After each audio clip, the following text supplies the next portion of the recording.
السلام علیکم ناظرین، جہاں عباسی ایک نئے پروگرام کے ساتھ حاضر ہے۔ 9 مئی کے واقعات میں کی روشنی میں گرفتار ملزمان میں سے کچھ لوگوں کو رہا کیا گیا ہے۔ ان میں سے ایک شخص جو راولپنڈی کے رہائشی ہیں، محمد ادریس، ان کو راولپنڈی سے رہا کیا گیا اور ان کے حوالے سے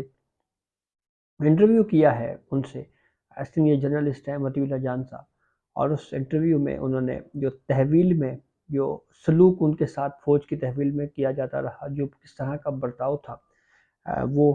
انہوں نے بتایا، ساری تفصیل انہوں نے سامنے رکھی۔ اس پہ ڈسکس کریں گے اور آپ کو بتائیں گے کہ کیا کیا کس طرح کا سلوک ان سے زیر حراست کیا جاتا رہا۔ اور اس پہ بات کرنے سے پہلے تھوڑا سا آپ کو بیک گراؤنڈ بتاتے ہیں کہ یہ کیس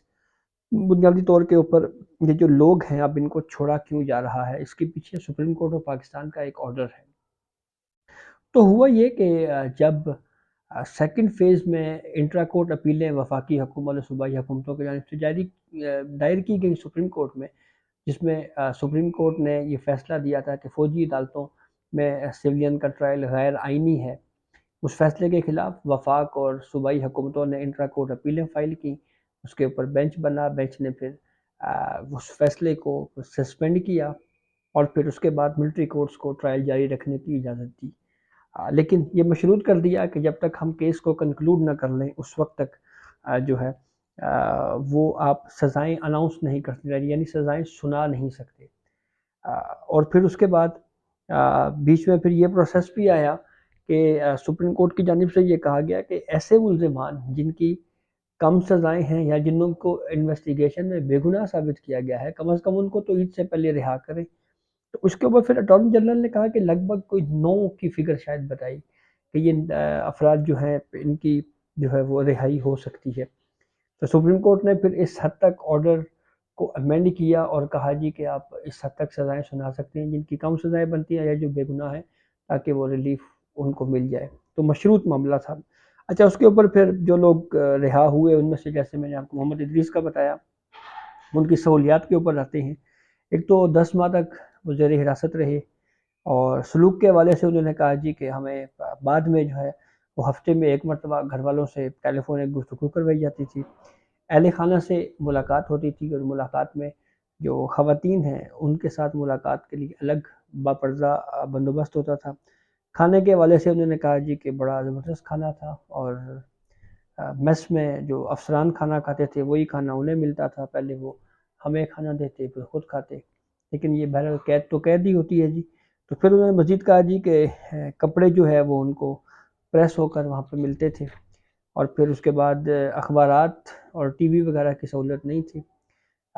ٹرائل کے دوران انہوں نے ایک تو یہ چیز بتائی جی کہ انہوں نے اوتھ لیا ہوا تھا کہ یہ ٹرائل جو ہے وہ اس کو باہر جا کے ایکسپلین نہیں کریں گے کہ ٹرائل چلایا کیسے گیا، ٹرائل ہوا کیسے۔ تو یہ انڈر اوتھ میرے خیال میں تمام ملزمان ہی تھے جن سے باقاعدہ اوتھ لیا گیا۔ پھر اس کے بعد وہ یہ کہتے ہیں جی کہ ان کو 2 آپشنز دیے گئے، یا تو آپ اپنا پرائیویٹ وکیل بھی کر سکتے ہیں، اور اگر پرائیویٹ وکیل نہیں کر سکتے تو وہ سرکار کی طرف سے سرکاری وکیل بھی ان کو جو ہے وہ مل سکتا ہے۔ تو پھر سرکاری وکیل ان کو دیا گیا، اور پھر اس کے بعد یعنی وہ کہہ رہے تھے کہ مرضی کے وکیل کی پرمیشن جو ہے وہ اس میں دی گئی ہے، اور پھر اس کے بعد جو ہے وہ سرکاری وکیل فری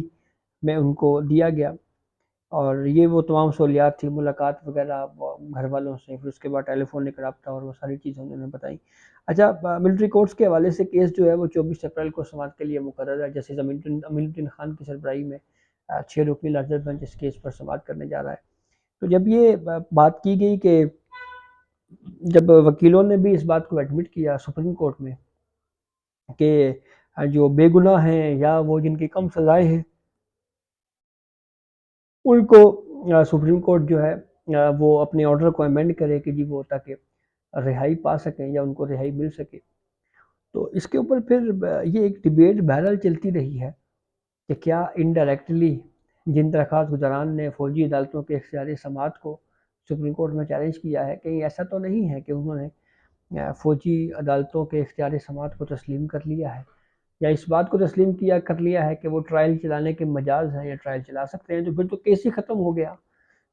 تو یہ وہ بہرحال چیز ہے، ایک سوال ضرور ہے جس کا اب آگے چل کے ہمیں اس کورٹ پروسیڈنگ میں جو ہے وہ جواب ملیں گے۔ بہرحال جو درخواست گزاران کے وکلاء ہیں وہ تو یہ کہتے رہے ہیں جی کہ آپ ان کی بریت کو جو ہے وہ سپریم کورٹ کا جو فائنل فیصلہ ہے اس سے مشروط کریں، اور سپریم کورٹ نے وہ آرڈر میں بھی اس معاملے کو لکھوایا ہے، لیکن انڈائریکٹلی بہرحال یہ تاثر ضرور گیا کہ ان وکلاء نے جنہوں نے ملٹری کورٹس کی میں سویلین کے ٹرائل کو چیلنج کیا تھا،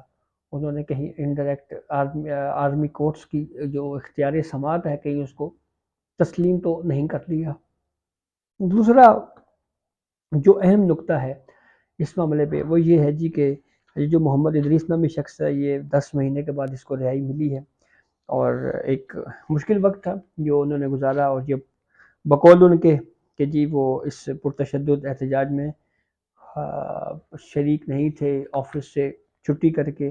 گھر گئی، موب میں پھنس گئے۔ کچھ ویڈیوز بھی انہوں نے اعتراف کیا جی کہ میں نے وہاں پہ کھڑے ہو کچھ ویڈیوز بھی بنائی ہیں۔ تو کچھ دیر کے لیے اگر یہ اب دیکھنا یہ ہے کہ اس کو دیکھ کے دیکھا جانا چاہیے کہ کیا محمد ادریس کو کم سزا کی بنیاد کے اوپر چھوڑا گیا، یا اس کو جو ہے وہ بالکل بے گناہ تھا تو اس لیے چھوڑا گیا۔ تو اگر ہم تھوڑی دیر کے لیے یہ کہیں جی کہ کیونکہ کم سزا تھی تو اس لیے سزا پوری ہو چکی تھی تو اس لیے اس کو چھوڑ دیا گیا، تو پھر اس کے اوپر جو میں نے آپ کو تھوڑی دیر پہلے ایک انڈائریکٹلی تاثر جا رہا ہے، پھر وہ بات کیا غالب آتی ہے کہ انڈائریکٹلی جن لوگوں نے ملٹری کورٹس کو کے حوالے سے جو سپریم کورٹ میں درخواستیں دائر کی تھیں، کیا انہوں نے انڈائریکٹ فوجی عدالتوں کے اختیار سماعت کو تسلیم تو نہیں کر لیا کہیں؟ اور اگر ہم اس کو اس اینگل سے دیکھیں کہ یہ شخص 10 ماہ قید کاٹی اور یہ بے گناہ رہا، اس کے اوپر کوئی الزام نہیں تھا اس لیے اس کو چھوڑ دیا گیا، تو پھر سوال یہ پیدا ہوتا ہے کہ جو 10 ماہ کا وقت اس نے اپنی فیملی سے،